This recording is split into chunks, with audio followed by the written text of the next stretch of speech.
Saya rasa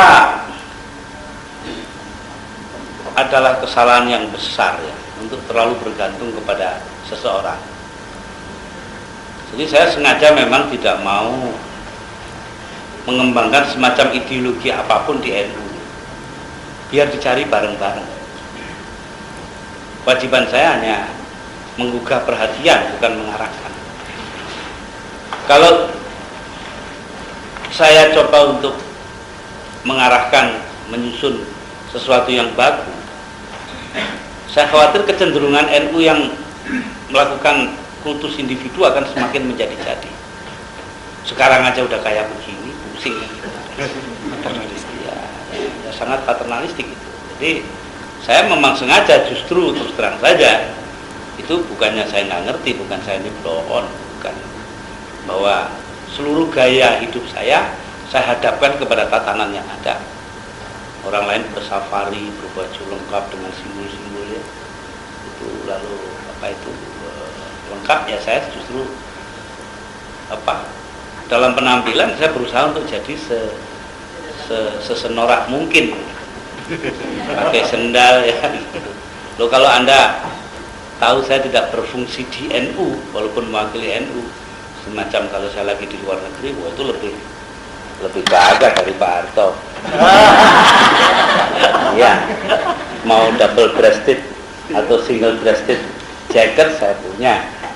Ya, jaket dasi saya ada 60 lebih. Sepatu aja yang pakai tali, nggak pakai tali, yang pakai talinya sampai ke tren yang model Paris itu, yang sampai ke mata kaki. Ada macam-macam, saya punya semua itu. Jaket yang dibikin dari kain selimut pun saya punya. Nah, tapi nggak saya pakai kalau di Indonesia.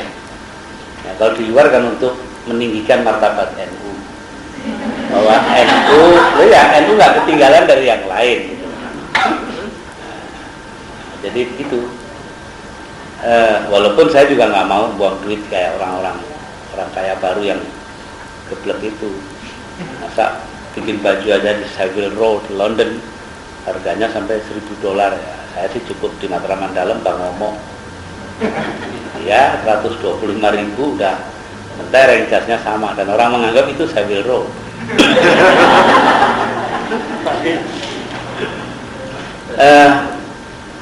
Jadi sengaja gitu, kita nggak perlu mengembangkan semacam pendapat baku saat ini ya. Kenapa nggak membingungkan generasi muda? Generasi muda harus melalui proses kebingungan dan pencarian. Kalau nggak, jelek. Kalau Pak Syarif bicara tentang kelompok di Bandung itu, saya paling senang ketika bahwa yang berbicara itu macam-macam orang, termasuk Sri Bintang Pamungkas, yang notabene menurut pendapat saya orang mentah. Saya nggak menghargai itu pendapat dari Sri Bintang Pamungkas, sebab itu cuma aksi-aksi saja, nggak ada filsafat apa-apa di belakangnya. Dia cuma mau numpang popularitas. Walaupun saya kagumi keberaniannya untuk mati mencari popularitas, tapi kan tetap bodoh aja yang gitu.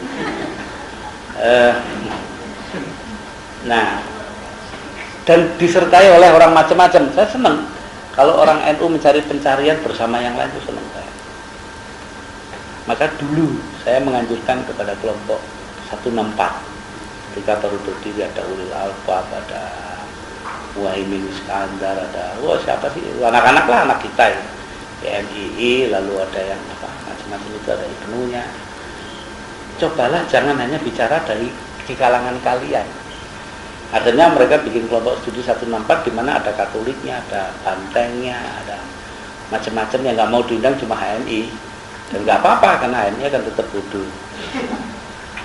Akhirnya sekarang berkembang menjadi Yayasan Masyarakat Indonesia Baru ya, yang menyelenggarakan diskusi, mengundang Bob Heffer ya, dipegang polisi itu, terus juga Muhammad Arkon ya. Iya katanya. Ya katanya juga kemarin Hasan Hanafi, tapi nggak berhasil ya. Baik, nah itu yang terbaik begitu. Anak-anak muda kita harus menyerap sebanyak mungkin dari manapun, termasuk pikiran-pikiran paling gila sekali. Ya, dalam model Hegelian dari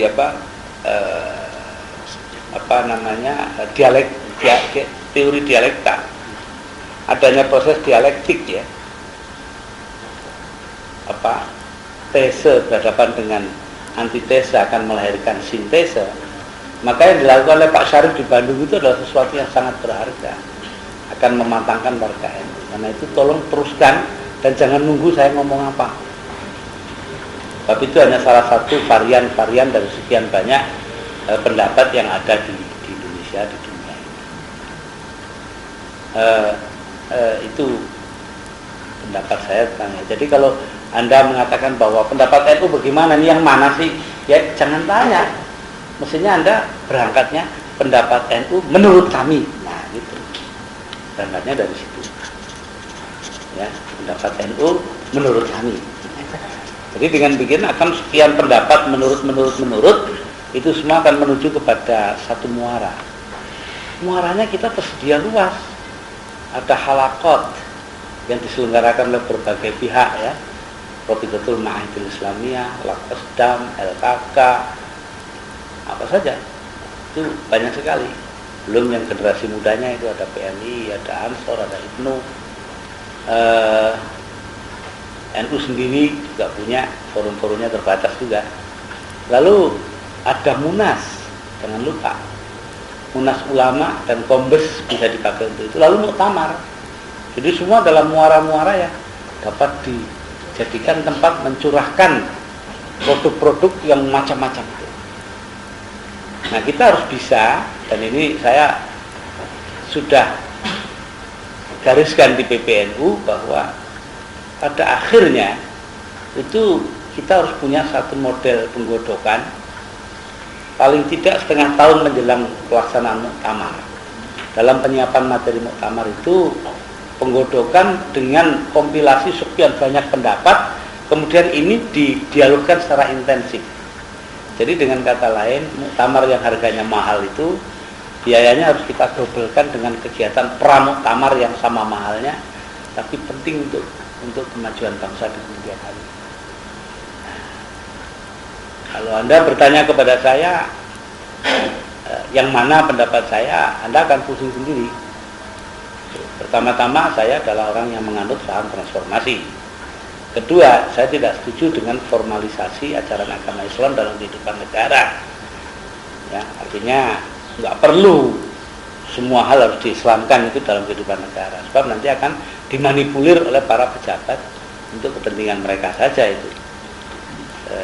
Ya kita lihat aja itu Isra Mi'raj saja udah jadi gelanggang untuk manipulasi kan. Ya siapa yang pengen naik pangkat dia berusaha sekeras-kerasnya untuk pidato Isra Mi'raj, Maulid Nabi di depan presiden kan gitu kan. Sehingga akhirnya terjadi sogok menyogok, suap menyuap. Begitu neknya saya sampai saya ditawari pun saya nggak mau. Untuk apa lebih baik pidato di desa di atas gunung sana, bicara dengan bahasa rakyat yang mereka mengerti, daripada pidato mulu-mulu di hadapan presiden dan presidennya juga nggak percaya. Saya tahu. Itu kan cuma basa-basi aja.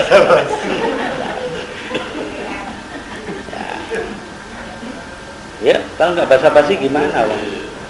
Saya tahu seorang pejabat tinggi yang bicara dalam satu hari besar Islam di Istiqlal, itu berangkatnya dari kamar hotel di Mandarin tempat dia nyimpen piaraannya. Itu semua bagaimana?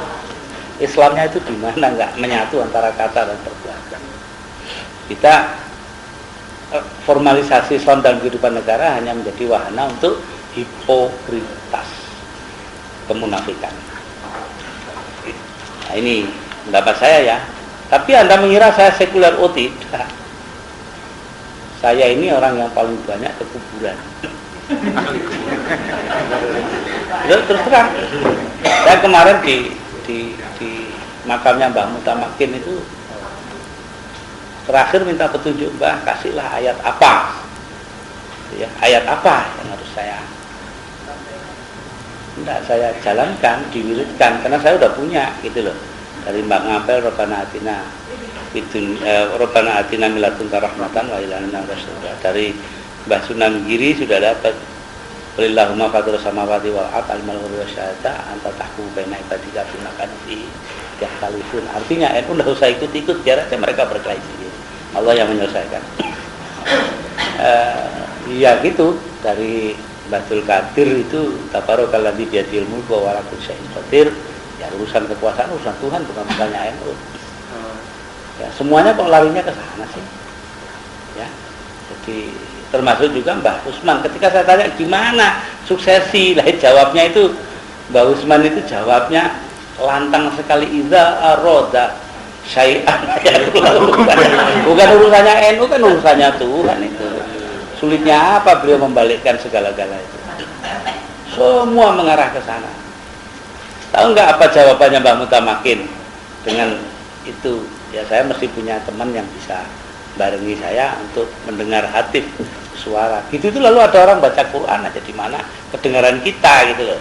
Teman saya itu mendengar, lalu kok tadi itu kedengaran Rabbighfir warham wa anta khairur rahimin. Ya Allah, lagi-lagi nggak boleh ikut-ikut kan? Itu sudah urusannya Tuhan, kita hanya nunggu aja. Jadi kalau sekarang itu ada yang mau dukung Hartono, dukung Soeharto, dukung Trisno itu gobloknya tidak karu-karuan. Kalau di NU loh. Ya. Kalau nganggap itu adalah kebenaran yang harus diperjuangkan, itu kesalahan mutlak. Karena dari sononya itu malah nggak begitu. Jadi tinggal Mbah Kudus ini yang belum ngasih. Desain saya tinggal ke Mbah Kudus saja. Ulama-ulama waliullah yang transformatif. Bukan yang status quo. Ulama-ulama itu mbak saya sendiri. Itu nggak saya tanyai karena dia pendiri kerajaan Demak bersama Raden Patah. Yang ujungnya hanya menciptakan kekuasaan, di mana ya akhirnya cuma berebutnya itu kekuasaan, uang dan apa itu namanya keturunan. Sultan Trenggono begitu jadi sultan, tindakan pertama yang dilakukan adalah mengirimkan Ki Pengging Sepuh berangkat, jangan pulang kalau nggak menaklukkan daerah baru di Pasuruan dan lain, jangan pulang kalau nggak mati. Kan berarti nggak boleh pulang kan itu. Kenapa? Karena istrinya cantik, gitu aja. Setelah 3 bulan mati di sana ya, dia bisa ngawini janda baru kan. Lalu raja kok kayak gitu. Pantes setelah dia tinggal lalu pecah 2 Pajang dan Jipang. Setelah itu terus Pajangnya juga diambil oleh Senopati, oleh Sutawijaya yang akhirnya mengklaim Panembahan Senopati ing Ngaloko. Saidin Panatokomo Kalipatula ing Tanah Jawi. Ya, untung ada yang sadar. Sultan Hadiwijaya sendiri yang sadar, dia meninggalkan keraton setelah kalah, nggak usah repot-repot ngajar aja, melahirkan ulama-ulama yang akhirnya mendirikan NU. Nah, kan lebih baik yang itu daripada yang sana itu. Saya kalau di bawah pidato saya gitu. Milih mana? Jadi ulama turunannya Joko Tingkir yang punya kekuatan politik besar tanpa pangkat, tanpa apa-apa ya, atau jadi raja turunannya Sutawijaya yaitu Mangkunegoro, Pakubuwono, Hamengkubuwono dan Pakualam yang cuma jadi raja turis. Enggak punya kekuasaan kok, apa katanya? Cuma ditonton oleh wisatawan mancanegara. Ya itu, ya itulah jawaban saya. Jadi saya gitu melihatnya. Jadi kalau Anda mau itu sanggup enggak? Kalau mau mengikuti menelusuri pikiran saya, sebab tidak berasal dari satu sumber yaitu filsafat atau teori politik, tapi saya juga percaya kepada isyarat-isyarat dari kuburan. Satu lagi Ustaz. Ya.